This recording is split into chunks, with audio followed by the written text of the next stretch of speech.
El que tiene mis mandamientos y los guarda es el que me ama, y el que me ama será amado por mi Padre, y yo lo amaré y me manifestaré. La efectiva palabra del Señor estará en Marcos capítulo 1, versículos del 29 al 31.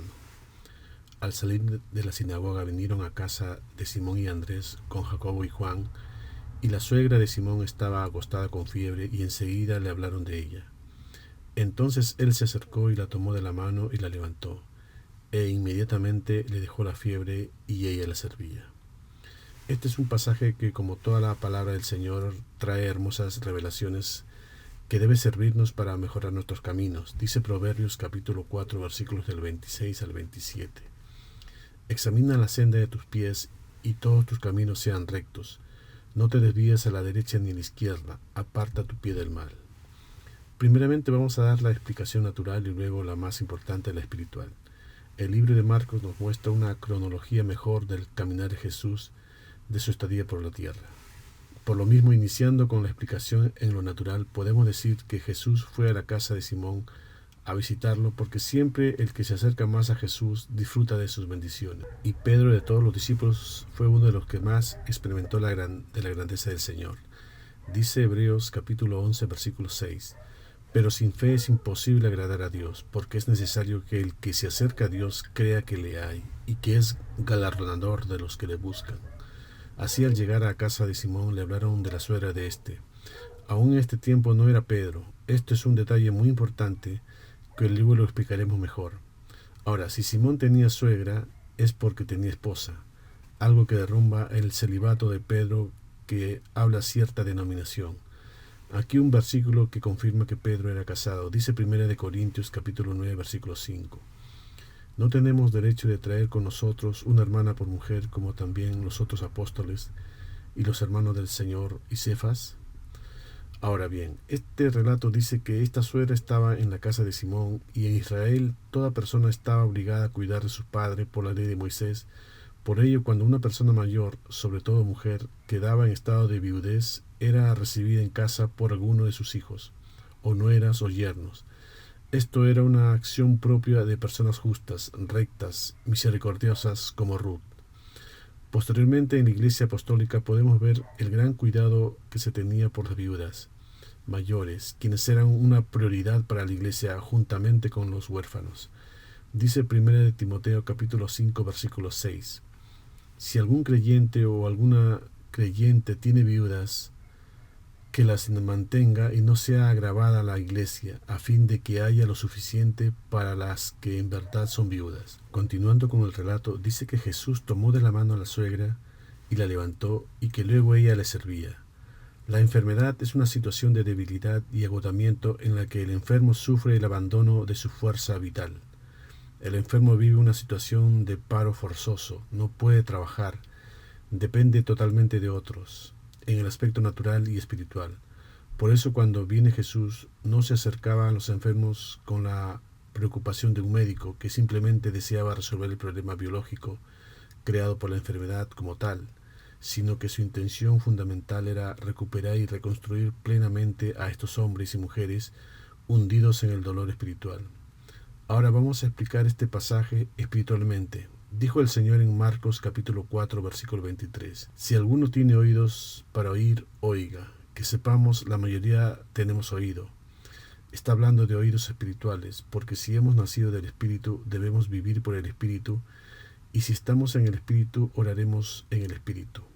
¿Ven qué fácil la lógica? Muchos están en la carne y quieren orar en el Espíritu. Imposible. Dice Juan capítulo 6, versículo 63. El Espíritu es el que da vida, la carne para nada aprovecha. Las palabras que yo os he hablado son espíritu y son vida. Jesús no dijo: mis cabritos oyen mi voz y me siguen. Jesús dijo en Juan capítulo 10, versículo 27. Mis ovejas oyen mi voz y yo las conozco y me siguen. Los cabritos son más astutos e independientes que sus parientes las ovejas, y los cachos que poseen es porque lo utilizan en enfrentamientos, en peleas con sus contrincantes. Claro que también hay ovejas que también tienen cachos, se les llama carneros. Pero en la práctica, ¿qué significa seguirle? Dice 1 de Juan capítulo 2, versículos del 1 al 6. Hijitos míos, estas cosas os escribo para que no pequéis. Y si alguno hubiere pecado, abogado tenemos para con el Padre, a Jesucristo el justo. Y Él es la propiciación por nuestros pecados, y no solamente por los nuestros, sino también por lo de todo el mundo. Y en esto sabemos que nosotros le conocemos, si guardamos sus mandamientos. El que dice yo le conozco y no guarda sus mandamientos, el tal es mentiroso y la verdad no está en él. Pero el que guarda la palabra, en este verdaderamente el amor de Dios se ha perfeccionado. Por esto sabemos que estamos en él. El que dice que permanece en él debe andar como él anduvo. Ahora, cuando el Señor cambia de nombre es porque ha transformado a aquella persona. Esta persona ha pasado por las manos del Señor, por su proceso, lo mismo que hizo con Jesucristo, que le dio un nombre que es sobre todo nombre. Dice Filipenses capítulo 2 versículos del 8 al 11. Y estando en la condición de hombre se humilló a sí mismo, haciéndose obediente hasta la muerte y muerte de cruz. Por lo cual Dios también le exaltó hasta lo sumo y le dio un nombre que es sobre todo nombre, para que en el nombre de Jesús se doble toda rodilla de los que están en los cielos y en la tierra y debajo de la tierra, y en toda lengua confiese que Jesucristo es el Señor, para gloria de Dios Padre. El cambio de nombre de parte del Señor, hablando al punto de vista espiritual, representa que ya está limpio por la palabra, como más tarde sucedería con Simón. Dice Mateo capítulo 16 versículos del 16 al 19. Respondiendo Simón Pedro dijo: Tú eres el Cristo, el Hijo del Dios viviente. Entonces le respondió Jesús: Bienaventurado eres Simón, hijo de Jonás, porque no te lo reveló carne ni sangre, sino mi Padre que está en los cielos. Y yo también te digo que tú eres Pedro, y sobre esta roca, sobre Jesucristo, edificaré mi iglesia, y las puertas del Hades no prevalecerán contra ella. Y a ti te daré las llaves del reino de los cielos, y todo lo que atares en la tierra será atado en los cielos, y todo lo que desatares en la tierra será desatado en los cielos. A partir de este momento ya no era Simón o Simón Pedro, sino solo Pedro. Como sabemos, también hizo este cambio con Abraham, Jacob, Saulo, con muchos otros, y como vemos también con Pedro, que en este pasaje apenas es Simón que está empezando su caminar por el Evangelio. Por eso no estaba bien dicho la suegra de Pedro, sino la suegra de Simón, por el momento en que estaba ocurriendo esta historia. Empezando entonces con nuestro texto principal en Marcos capítulo 1 versículo 29. Al salir de la sinagoga vinieron a casa de Simón y Andrés con Jacobo y Juan. En el mismo relato, pero en el libro de Lucas, dice que se levantó de la sinagoga, es decir, estaba sentado. En aquel tiempo los maestros se sentaban en la sinagoga, sentados daban la lección mientras los discípulos estaban de pie. Era algo curioso de la forma en que enseñaban en ese tiempo. Y dice que se levanta y luego va a la casa de Simón. Y dice que le rogaron a Jesús por ella. Estaban intercediendo por ella, aunque ellos debieron hacer lo mismo que hizo el Señor. Claro que se entiende su poca fe porque estaban comenzando recién en su caminar en el Evangelio. Hoy en día muchos utilizan esos ruegos al Señor cuando el poder nos fue dado a nosotros, sobre todo a los que tienen el don de sanación. Pero la poca fe, la poca obediencia restringe ese poder. Así, cada vez que Jesús estaba en un lugar, Él bendecía. Cuando Él pasaba por cualquier lugar, Él llevaba una gran bendición. Y lo otro es que lo rogaban al Señor, probablemente porque el comienzo de su ministerio Jesús venía primero por lo suyo, por los que tenían su palabra. Y seguro sus discípulos pensaron que había que rogarle porque la suegra era pagana. Apenas Simón estaba caminando en el Señor. Pero aunque esto era una verdad en el inicio del ministerio del Señor, lo cierto es que Jesús nunca se hacía de rogar. Continuando con nuestro texto de hoy en el versículo 30. Y la suegra de Simón estaba acostada con fiebre, y enseguida le hablaron de ella. Esta historia no solo trata de una simple sanación de una fiebre, sino que hay un trasfondo espiritual que debemos descubrir para ver cómo debe ser nuestro caminar en el Evangelio y para saber quién representa a la suegra. Debemos ver quiénes son los principales componentes de la familia. Como sabemos, todos los sistemas terrenales son figura y sombra de las cosas celestiales. El sistema familiar es igual. Todas las cosas del mundo espiritual se reflejan en la tierra. En otras palabras, todas las cosas de la tierra son una sombra y las cosas del cielo son la realidad misma. Dios estableció el sistema de la familia terrenal para mostrarnos que hay también un sistema familiar en el cielo. Dios hizo a todas las familias de la tierra con un padre, una madre y sus hijos, y cuando nos imaginamos a una familia rápidamente lo asociamos a una casa. Dice Juan capítulo 14 versículos del 1 al 3. No se turbe vuestro corazón, creéis en Dios, creed también en mí. En la casa de mi padre muchas moradas hay, y si así no fuera yo os lo hubiera dicho. Voy pues a preparar lugar para vosotros. Y si me fuere y os preparare lugar, vendré otra vez y os tomaré a mí mismo, para que donde yo estoy, vosotros también estéis. Jesús dice que hay una casa. Veamos quiénes son los miembros. El principal miembro de la casa es el Padre, tanto en la tierra como en el cielo. Dice Hebreos capítulo 12, versículo 9. Por otra parte, tuvimos en nuestros padres terrenales que nos disciplinaban y los venerábamos. ¿Por qué no obedeceremos mucho mejor al Padre de los Espíritus y viviremos? También Mateo capítulo 6, versículo 9.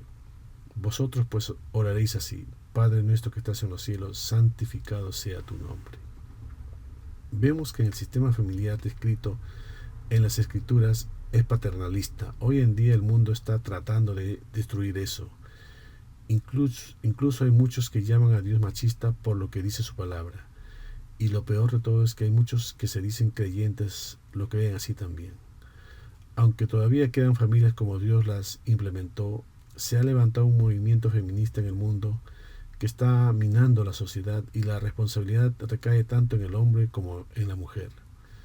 El hombre, porque ha perdido el interés de formar una familia, están interesados más en los videojuegos, en los deportes, en el relajo, en los vicios, que no quieren tener la responsabilidad de trabajar en formar un buen hogar y el vivir bien.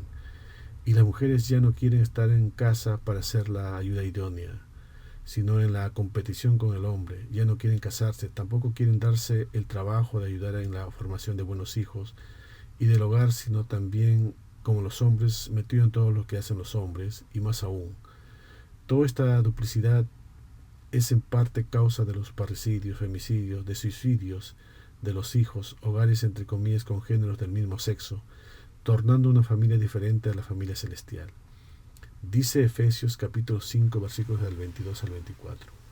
Las casadas estén sujetas a sus propios maridos, como al Señor, porque el marido es cabeza de la mujer, así como Cristo es la cabeza de la iglesia, la cual es su cuerpo y Él es su Salvador. Así que como la iglesia está sujeta a Cristo, así también las casadas lo estén a sus maridos en todo. Ahora, siguiendo con la identificación de la familia, tenemos un padre. Ahora veremos quién es la madre. Dice Gálatas capítulo 4 versículos del 25 al 26. Porque Agar es el monte Sinaí en Arabia y corresponde a la Jerusalén actual, pues está junto con sus hijos, está en esclavitud. Mas la Jerusalén de arriba, la cual es madre de todos nosotros, es libre. Esta es una alegoría que Pablo explica a los Gálatas y habla de que Abraham tuvo dos hijos, uno de la esclava y otro de la libre, y que el de la esclava nació según la carne, mas el de la libre por la promesa.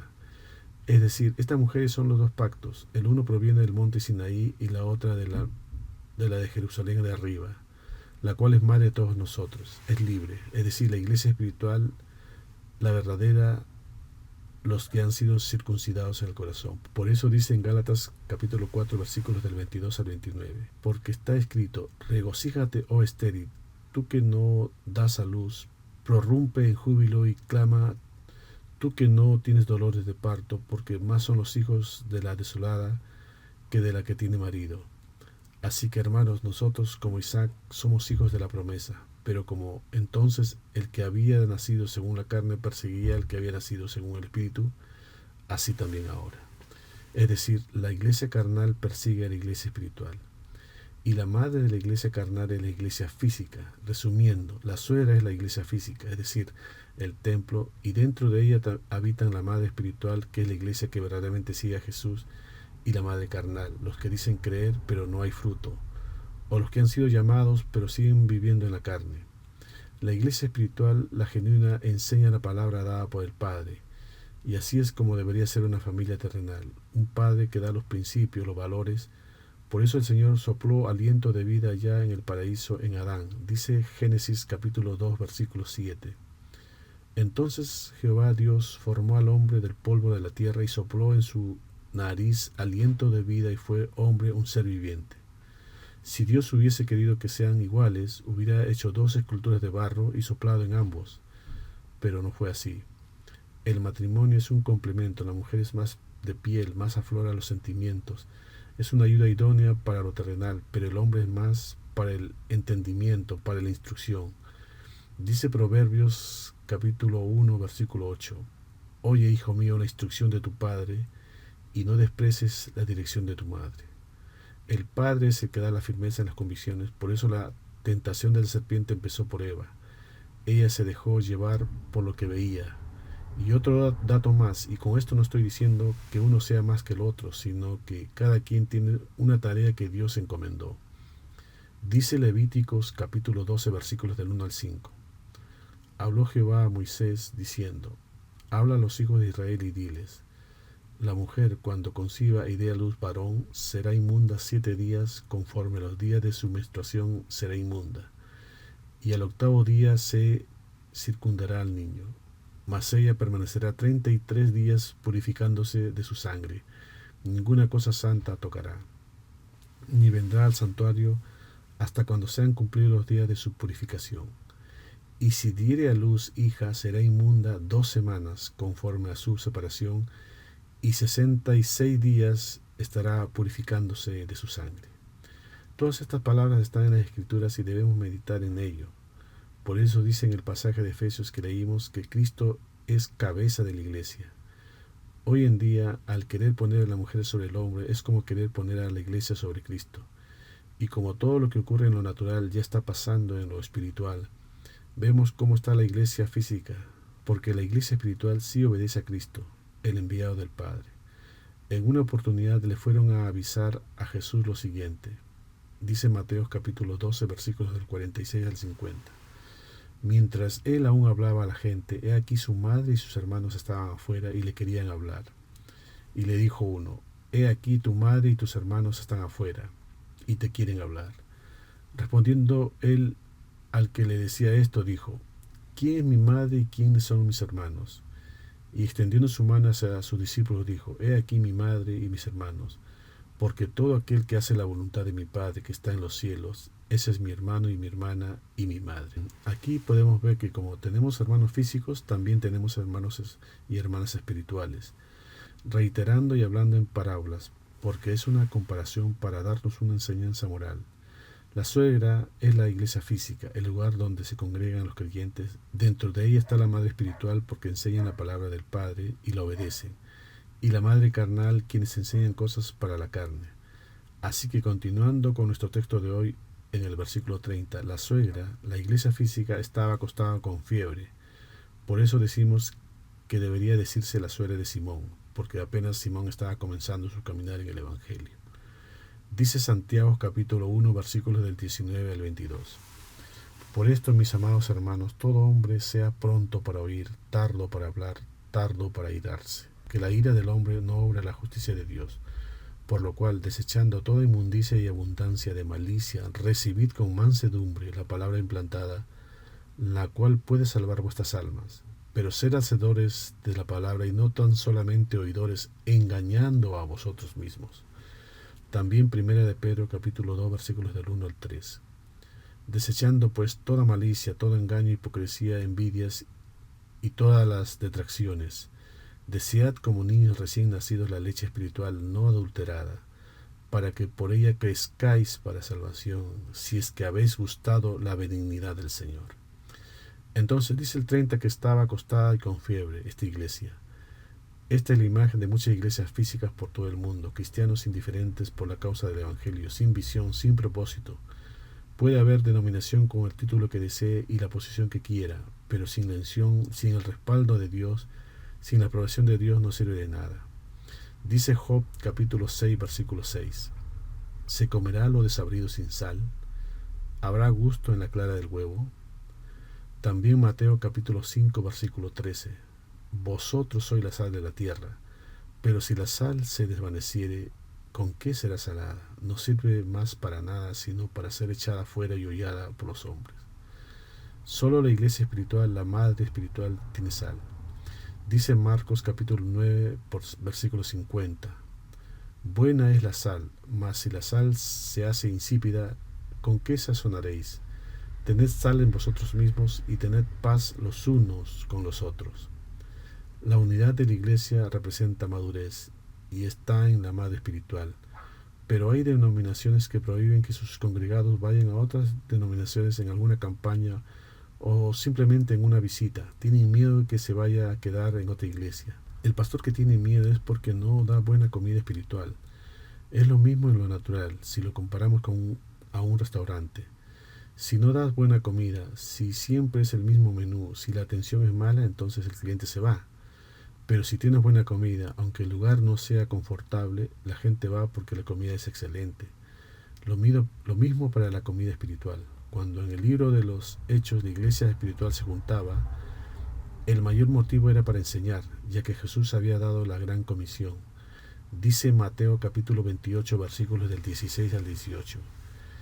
Y Jesús se acercó y les habló diciendo: Toda potestad me es dada en el cielo y en la tierra. Por tanto, id y haced discípulos a todas las naciones, bautizándolos en el nombre del Padre, del Hijo y del Espíritu Santo, enseñándoles que guarden todas las cosas que yo os he mandado, y he aquí yo estoy con vosotros todos los días hasta el fin del mundo. Amén.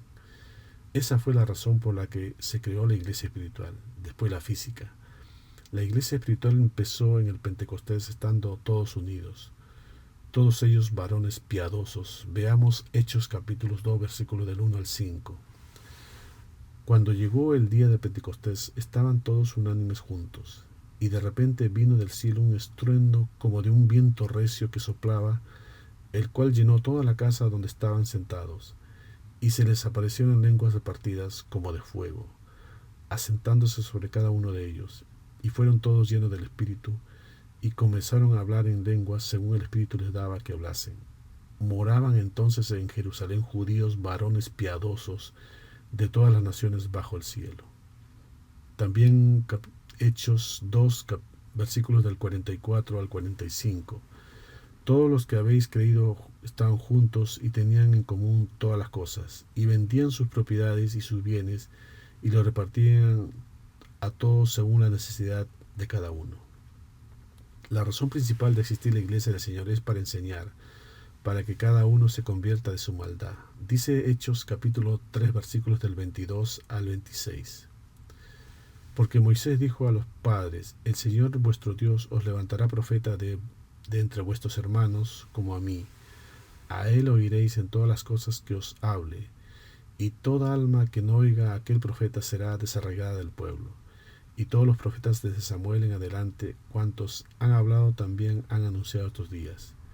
Vosotros sois los hijos de los profetas y del pacto que Dios hizo con nuestros padres, diciendo a Abraham: En tu simiente serán benditas todas las familias de la tierra. A vosotros primeramente Dios, habiendo levantado a su Hijo, lo envió para que os bendijese, a fin de que cada uno se convierta de su maldad. Por eso aquellos que no van a la iglesia física deben asistir para que sean enseñados. Hoy ha sido cambiado el propósito principal. Van a alabar, pero sin el entendimiento. El Señor está buscando adoradores para dar vida eterna. Esta vida solo es un filtro de los que serán escogidos. Hasta Pablo participó del aprendizaje y de la enseñanza. Dice Hechos capítulo 11, versículos del 25 al 26. Después fue Bernabé a Tarso para buscar a Saulo, y hallándole le trajo a Antioquía. Y se congregaron ahí todo un año con la iglesia, y enseñaron a mucha gente, y a los discípulos se les llamó cristianos por primera vez en Antioquía. Dice también en nuestro texto base que esta iglesia física estaba con fiebre. Y hay veces que Dios permite eso como consecuencia de la desobediencia. Dice Deuteronomio capítulo 28, versículo 22. Jehová te herirá de tisis, de fiebre, de inflamación y de ardor, con sequía, con calamidad repentina y con añublo, y te perseguirán hasta que perezcas, porque los caminos de nuestra roca son rectos. Dice Deuteronomio capítulo 32, versículo 4. Él es la roca cuya obra es perfecta, porque todos sus caminos son rectitud, Dios de verdad y sin ninguna iniquidad en él. Es justo y recto. Ahora tenemos a nuestro Jesús que siempre restaura. Versículo 31 de nuestro texto principal. Entonces él se acercó y la tomó de la mano y la levantó, e inmediatamente le dejó la fiebre y ella la servía. Cuando uno lee la palabra y la cree y diligentemente lo pone por obra, ese es tener gran fe. Por eso dijo al centurión cuando éste dijo lo siguiente. Veamos en Lucas capítulo 7, versículos del 6 al 10. Así que Jesús fue con ellos. No estaba lejos de la casa cuando el centurión mandó unos amigos a decirle: Señor, no te tomes tanta molestia, pues no merezco que entres bajo mi techo. Por eso ni siquiera me atreví a presentarme ante ti. Pero con una sola palabra que digas, quedará sano mi siervo. Yo mismo obedezco órdenes superiores y además tengo soldados bajo mi autoridad. Le digo ve y va, y el otro ven y viene. Le digo a mi siervo, haz esto, y lo hace. Al oírlo Jesús se asombró de él y volviéndose a la multitud que lo seguía comentó: les digo que ni siquiera en Israel he encontrado una fe tan grande. Al regresar a casa, los enviados encontraron sano al siervo. Pero en este caso, esta iglesia física tiene escasísima fe. Así que tiene el Señor que emplear sus manos, hablando espiritualmente. Es decir, hay iglesias físicas en que la verdadera palabra del Señor es escasa. Y el Señor tiene que levantar a alguien o traer a alguien para que cumpla esa función, el de enseñar. Dice Job capítulo 4, versículo 3. He aquí tú enseñabas a muchos y fortalecías las manos débiles. Eso es utilizar las manos del Señor. Muchas iglesias se dedican más en hacer campañas, teatros, cantares, pero en enseñar casi nada. Dice Salmos capítulo 28, versículo 5. Por cuanto no atendieron a los hechos de Jehová, ni a la obra de sus manos, Él los derribará y no los edificará. Por eso las Escrituras dicen de David que fue un gran pastor, y él es un tipo del Cristo. Dice Salmos capítulo 78, versículo 72. Y los apacentó conforme a la integridad de su corazón, los pastoreó con la pericia de sus manos. El maligno quiso desviar a Jesús en la tentación en el desierto, pero Jesús era el Verbo. Dice Salmos capítulo 91, versículo 12. En las manos te llevarán, para que tu pie no tropiece en piedra. Dice Salmos capítulo 111, versículo 7. Las obras de sus manos son verdad y juicio, fieles son todos sus mandamientos. En cambio de la iglesia física que no enseñaba, dice Salmos capítulo 115, versículo 4. Los ídolos de ellos son plata y oro, obra de manos de hombres. Dice Salmos capítulo 144, versículo 1. Bendita sea Jehová mi roca, quien adiestra mis manos para la batalla y mis dedos para la guerra. Salmos capítulo 149, versículo 6. Exalten a Dios con sus gargantas y espadas de dos filos en sus manos. Se debe restaurar, despertar a los que están dormidos con su enseñanza, con su palabra, y sobre todo ser hacedores de ella. Dice Proverbios capítulo 6, versículos del 6 al 11. Ve a la hormiga, oh perezoso, mira sus caminos y sé sabio, la cual, no teniendo capitán, ni gobernador, ni señor, prepara en el verano su comida y recoge en el tiempo de la siega su mantenimiento. Perezoso, ¿hasta cuándo has de dormir? ¿Cuándo te levantarás de tu sueño? Un poco de sueño, un poco de dormitar, y cruzar por un poco las manos para reposo. Así vendrá tu necesidad como caminante y tu pobreza como hombre armado. Así no saquearás al hombre fuerte, dice Proverbios capítulo 14, versículo 1. La mujer sabia edifica su casa, mas la necia con sus manos la derriba. Dice después en nuestro texto principal que la suegra sana le servía a todos los que estaban allí.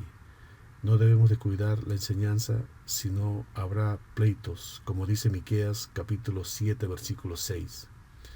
Porque el hijo deshonra al padre, la hija se levanta contra la madre, la nuera contra la suegra, y los enemigos del hombre son los de su casa. Es decir, la iglesia física con la espiritual, porque la suegra siempre va a preferir a la hija carnal que al yerno a Cristo. La iglesia del corazón, la espiritual, dará hijos maduros en la fe. Dice Jesús en su última parábola en Juan capítulo 19, versículos del 26 al 27. Cuando vio Jesús a su madre y a su discípulo, a quien él amaba, que estaba presente, dijo a su madre: Mujer, he ahí a tu hijo. Después dijo al discípulo: He ahí a tu madre.